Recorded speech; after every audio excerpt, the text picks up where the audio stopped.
اور جو وہ چاہتی ہے سائمہ سے کروا دیتی ہے۔ پچھلے ایپیسوڈ میں آپ لوگوں نے بھی دیکھا اور ہم نے بھی دیکھا کہ سائمہ کا گھر کس طرح ٹوٹتے ٹوٹتے بچا۔ مستور مبارک اگر اپنی عقل مندی اور دانش مندی سے کام نہ لیتی تو حیا کا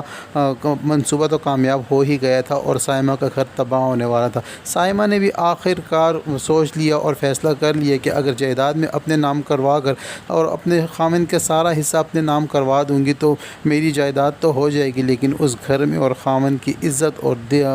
دل میں میری عزت نہیں ہوگی۔ اب جب کہ رفت بھابی نے گھر والوں کی نظروں میں اچھا بننے کی کوشش کی ہے اور مستور مبارک سے جا کر یہ اجازت کی ہے کہ گھر کا ماحول میں بدلانا چاہتی ہوں، اور جب سب گھر والوں کی اٹینشن رفت بھابی کی طرف ہو گئی ہے کیونکہ وہ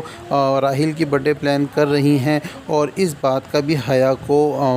خوشی نہیں ہے۔ حیا یہ چاہتی ہے کہ ہر وقت گھر والوں کی اٹینشن میری طرف ہی ہو اور سب کی نظروں میں اور سب کی زبان پر میرا ہی نام ہو۔ تو حیا اب ایک اور مکاری اور چلاکی کرنے جاتی ہے اور مستور مبارک کے پاس جاتی ہے اور ان سے کہتی ہے کہ میں چاہتی ہوں کہ گھر میں خوشیوں کا ماحول ہے اور راحیل کی برتھ ڈے ہے اور ہم سب خوشیاں منائیں گے، تو میرا دل چاہتا ہے کہ آسیہ پھپھو بھی ہمارے ساتھ ہوں۔ ایک طرف تو آسیہ پھپھو کی بنیادوں میں پانی دے رہی ہے اور ان کے لیے راستے میں گڈھے کھود رہی ہے، اور اوپر سے اچھا بننے کے لیے مستور مبارک کے پاس جاتی ہے اور کہتی ہے کہ میرا دل ہے کہ آسیہ پھپھو بھی اس برتھ ڈے میں شامل ہوں۔ تو مستور مبارک کہتی ہیں کہ اتنا سب کچھ جو گھر کا ماحول خراب ہے انہی دونوں ماں بیٹیوں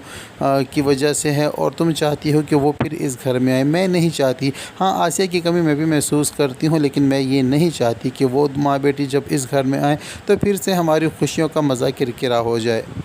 ادھر دوسری جانب راحیل بھی ارم کو بہت زیادہ مس کر رہا ہے اور بار بار اپنی امی سے اسی بات کا اصرار کر رہا ہے کہ اتنے مہمان گھر میں آئے ہوئے ہیں اور اتنی تیاریاں ہو رہی ہیں، تو میری برتھ ڈے میں اگر ارم باجی نہیں ہوں گی تو مجھے مزہ نہیں آئے گا۔ آپ کچھ بھی کریں، ان کو بھی انوائٹ کریں، اور میں چاہتا ہوں کہ وہ بھی میرے برتھ ڈے میں شامل ہوں۔ تو جب یہ بات رفت اپنے ہسبینڈ کے ساتھ شیئر کرتی ہیں تو اس کے ہسبینڈ پہلے تو یہ کہتے ہیں کہ راحیل بچہ ہے، تم اس کی ماں ہو، تم اسے سمجھا دو کہ وہ ایسی باتیں نہ کرے۔ ہاں ارم ضرور یونیورسٹی سے واپسی آتے ہوئے راحیل کے لیے چاکلیٹس لے کر آتی تھی، تو وہ چاکلیٹس کو مس کر رہا ہوگا، تم اس کو چاکلیٹس منگا کر دو، وہ بہل جائے گا۔ لیکن راحیل بہلنے والا ہرگز نہیں ہے۔ جیسے جیسے دن قریب ہوتے جائیں گے تو راحیل کی ضد بھی زور پکڑنے لگے گی۔ رفت کی امی نے جو آتے ہی حیا پر سوال اٹھا دیا ہے، تو حیا تو اب پہلے دن سے ہی ان کی بھی دشمن بن گئی ہے۔ حیا اب چاہتی ہے کہ ان کو بھی کوئی نہ کوئی مزہ چکھایا جائے، اور حیا اب ان کی ٹو میں رہنے لگی ہے، اب ان ماں بیٹیوں کی باتیں سننے لگی ہے، اور ان کی کمرے میں کے دروازے کے ساتھ کان لگانا اس نے شروع کر ہی دیا ہے۔ جیسے ہی وہ یہ باتیں سننے کے لیے آئیں گے تو اتفاقاً رفت کی امی اور رفت آپس میں باتیں کر رہے ہوں گے، اور رفت کی امی رفت سے کہیں گی کہ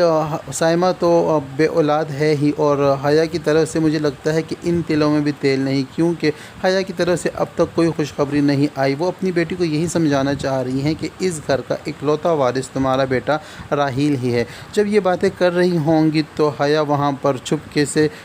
کھڑی ہوگی اور ان کی باتیں موبائل میں ریکارڈ کر لیں گی اور ریکارڈنگ کر لیں گی۔ حیا کی یہی عادت ہے، وہ عین موقع کا فائدہ اٹھاتے ہوئے ساری مومنٹ کو موبائل میں کیپچر کر کے اپنے پاس ثبوت کے طور پر رکھ لیتی ہے، اور اس کے بعد وہ موقع تلاش کرتے ہی ساری باتیں روحام کے کان تک پہنچائے گی اور اس کو یہ ثبوت بھی دکھائے گی، اور کوئی نہ کوئی پلان بنا کر رفت بھابی کو اس گھر سے چلتا کرے گی۔ جب کہ روحام یہ ریکارڈنگ مستور مبارک تک پہنچا دیتا ہے، مستور مبارک بھی سچائی کا پتہ لگائے بغیر اور کچھ بھی کیے بغیر بس ایکشن لے لیتی ہے، اور اسی طرح اب رفت بھابی کا پتہ بھی کٹنے والا ہے اس گھر سے۔ رفت کی امی کی باتوں کا بدلہ اب حیا لینے جا رہی ہے رفت سے، کیونکہ حیا نے اپنے موبائل میں کیپچر کر لی ہیں وہ ساری باتیں جو وہ ماں بیٹی چھپ کر رہی تھی۔ اب یہی باتیں کبھی سائمہ کو دکھائے گی اور سائمہ کو اس کے خلاف کرے گی، اور کبھی روحام کو دکھا کر پورے گھر کو رفت اور اس کی امی کے خلاف کرنے جا رہی ہے حیا۔ تو یہ سب کچھ ہونے جا رہا ہے آنے والے ایپیسوڈ میں۔ اب تک کے لیے اتنا ہی۔ ویڈیو پسند آئے تو ویڈیو کو لائک